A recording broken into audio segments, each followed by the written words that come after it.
আমরা রেসপন্সিভের উপর পর্যায়ক্রমে 3টি ক্লাস পাবলিশ করেছি, ওখানে অনেক বিষয়ে আমরা আলোচনা করেছি। আজকের ক্লাসে আমরা দেখাবো যে 360 উইথের মধ্যে যে সমস্ত ডিভাইসগুলো আছে সেই ডিভাইসে আমাদের সাইটগুলো কিভাবে সুন্দরভাবে শো করানো যায়, সেই রেসপন্সিভ প্রসেসটা আজকের ক্লাসে আমরা দেখাবো। যদিও ইতিমধ্যে আমরা গত পর্বে দেখিয়েছি টোটাল স্ট্র্যাটেজিটা, আই হোপ আপনারা অনেকে করে ফেলছেন, আর যারা করেননি আমার সাথে সাথে কাজটা কমপ্লিট করে ফেলাম।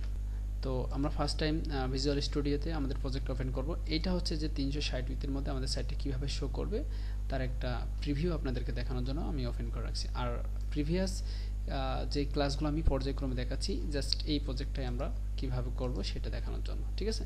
তো দেখেন এইটা আর এইটা একই প্রজেক্ট, তবে আমরা কাজটা এইটা করব, এখানে যে কাজটা আছে এই ধরনের কাজটাই এই প্রজেক্টটাকে করে দেখাবো, ঠিক আছে? ওকে, তাহলে আমার প্রজেক্ট ওপেন করে ফেলাই। আমি ভিজুয়াল স্টুডিওতে ওপেন করলাম। আর হ্যাঁ, আপনারা দেখছেন রেভলিউশন 99 ইউটিউব চ্যানেল থেকে পিএইচডি টু এচটিএমএল বাংলা টিউটোরিয়ালের আজকের 21 নম্বর ক্লাসের রেসপন্সিভের 4 নম্বর ক্লাস।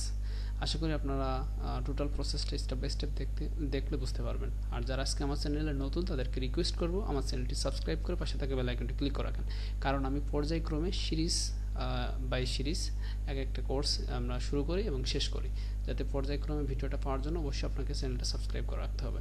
তো আশা করি প্রসেসটা বুঝতে পারছেন, তাহলে আমরা মূল কাজে চলে যাই। তো এখানে আমার কিছু সাইট ওপেন করা ছিল, এটাকে আমি ক্লোজ করে দিয়ে আমরা ফাইলে চলে যাব, ওপেন ফোল্ডার, দেন ডেস্কটপ, আমাদের পিএইচডি টু এইচটিএমএল ক্লাসের মধ্যে ক্লাস এইটা, দেন ওপেন। ওকে, ঠিক আছে, আমাদের প্রজেক্টটা এখন ওপেন হয়ে গেল। আমি জাস্ট আমাদের ফোল্ডার এটা ওপেন করবো, আর বাদ বাকি যেগুলো আছে আমরা কেটে দিব, প্রয়োজনে আমরা সেগুলো ওপেন করব।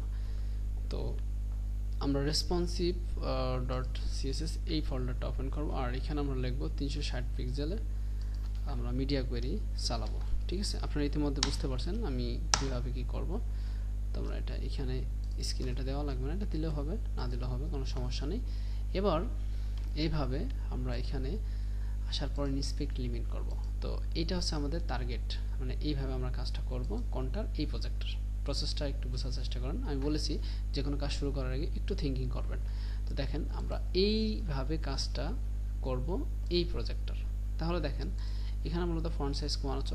প্রথমে আমরা হেডারটা কমপ্লিট করে আসি, ঠিক আছে? প্রথমে মাথাটা সম্পন্ন করি, দেন আমরা বডির হিরো সেকশনের কাজটা শুরু করব। ওকে, আচ্ছা, এবার আমি ফার্স্ট টাইম আমাদের এই বাটনটাকে ইন্সপেক্ট লিমিট করি, বাটনের ফন্টটা একটু কমানোর চেষ্টা করি।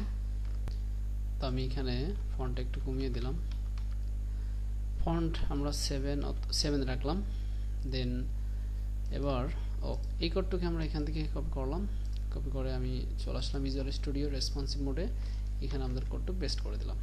তো 360 এই ইয়েটা ডিফাইন করতে হবে আমাদের এটার মধ্যে, লাইক এটার মতো, এই যে এখানে দেখেন এইটুকুকে আমরা কপি করতে পারি।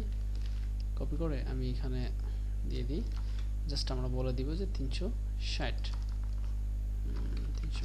ওকে, ফাইন। এবার আমি যদি এটাকে রিলোড দিই তাহলে দেখেন এখানে আমরা কোডটাকে সেভ করছি, সরি আমরা এখানে হয়তো বা কোথায় মিস্টেক করছি, সরি এখানে হবে, এটা মিস্টেক করছিলাম। ওকে, এবার যদি আমি রিলোড দিই তাহলে দেখবেন আমাদের এটা কাজ করছে। এবার আমরা লোগোটাকে ধরলাম, আমাদের বাটনটা কমপ্লিট হয়ে গেল। লোগোটার উইথটা একটু বাড়িয়ে দিতে পারি আমরা, এভাবে এখানে আমরা 140 করে দিলাম। হ্যাঁ, আর এটা এইভাবে থাক 140 অথবা 150 করে রাখতে পারি। ওকে, এই কোডটাকে আমরা কপি করলাম। তো এইভাবে মূলত আমাদের ক্লায়েন্ট যদি স্পেসিফিক কোনো ডিভাইসের উইথ হাইট উল্লেখ করে দেয় তাহলে সেইভাবে আপনি এখানে করতে পারবেন। জাস্ট লিমিটটা এখান থেকে চেঞ্জ করে দিলে সেই ডিভাইসের জন্য সেই ফন্ট সাইজ, সেই ইমেজ সাইজ, ঠিক আছে, এভরিথিং সব কিছু সেই ডিভাইসের সাইজ উইথ অনুযায়ী আপনি করতে পারবেন। আচ্ছা, এবার আমাদের হেডারটা কমপ্লিট হয়ে গেল। আমরা যদি এখানে টগলে দেখি, হ্যাঁ টগল এটা কাজ করতেছে। আচ্ছা, আমরা এবার আসি হিরো সেকশনের ফন্টে। তো হিরো সেকশনের ফন্ট এখানে 60 পিক্সেল করা আছে, এটা আমরা একটু কমিয়ে দিতে পারি, এখানে এটা 30 রাখি। আর এই কোডটাকে কপি করলাম, কপি করে আমরা এই লিমিটের মধ্যে দিয়ে দিলাম, সরি। আচ্ছা, পেস্ট, দেন আবার চলে আসলাম, আমরা প্যারাগ্রাফ ফন্টটাকে ইন্সপেক্ট লিমিট করলাম, এখানে 20 করা আছে, আমরা এখানে এটাকে 14 রাখতে পারি। ওকে, এটুকে কপি করলাম, কপি করে এখানে আমরা এটা পেস্ট করে দিলাম। ঠিক আছে, আচ্ছা এবার আমরা বাটনটাকে ধরি একটু। আমি এখানে বাটনটাকে ধরলাম, বাটনের ফন্ট সাইজ 24 করা আছে, এখানে আমি এটা 14 করে দিই। ওকে, দেন কপি করলাম, কপি করে এটা পেস্ট করে দিলাম। এখন এগুলো বুঝতে পারলে ইজি হয়ে যাবে একদম। এবার আমরা নিচের একটু দেখি। তো নিচেরটা দেখার আগে আমরা নিচে যে ব্যাকগ্রাউন্ডটা ব্যবহার করা আছে এই ব্যাকগ্রাউন্ডটাকে একটু ধরে আমরা একটু এটাকে মডিফাই করি। এই রাইট বাটন এখানে ক্লিক করে দেখি ব্যাকগ্রাউন্ডটা ধরতে পারবো। ব্যাকগ্রাউন্ড হিরো সেকশনে ব্যাকগ্রাউন্ড দেওয়া আছে, এই যে ব্যাকগ্রাউন্ড মেবি, হ্যাঁ এখানে হাইট দেওয়া আছে একটা ফিক্সড হাইট, তো আমরা এটা অটো করে দিব। হ্যাঁ, যতটুকু লাগবে ততটুকু এখানে জাস্ট অটো করে দেবো। আচ্ছা, এটা কোন ডিভাইসের ক্ষেত্রে অটো করে দিলাম? 360 ডিভাইসের ক্ষেত্রে এটা অটো করে দিলাম। তারপর এই কোডটাকে কপি করে আমি 360 এই এরিয়ার মধ্যে পেস্ট করে দিলাম। ঠিক আছে, আচ্ছা এবার ইমেজটাকে একটু ধরি, ইন্সপেক্ট এলিমেন্ট করলাম, হিরো সেকশন ইমেজটা।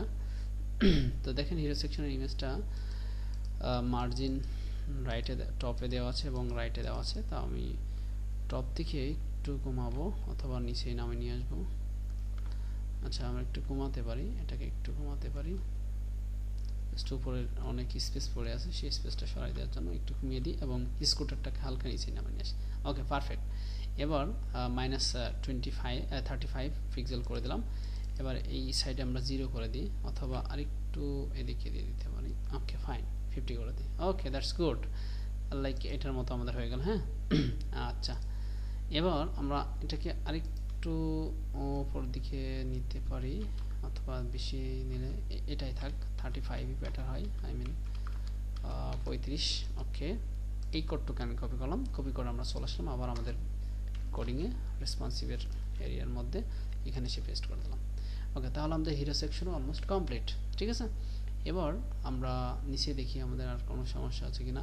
ও হ্যাঁ, নিচে আমাদের একটু সমস্যা আছে, সেটা হলো যে এই যে ইয়েগুলা সেকশনের যে কন্টেন্টটুক এখানে কল এমডি দিতে হবে। হ্যাঁ, তাহলে আমাদের সমস্যাটা সমাধান হয়ে যাবে। আমি কল এমডি এটুকে কপি করি, কপি করার পর এখানে আমাদের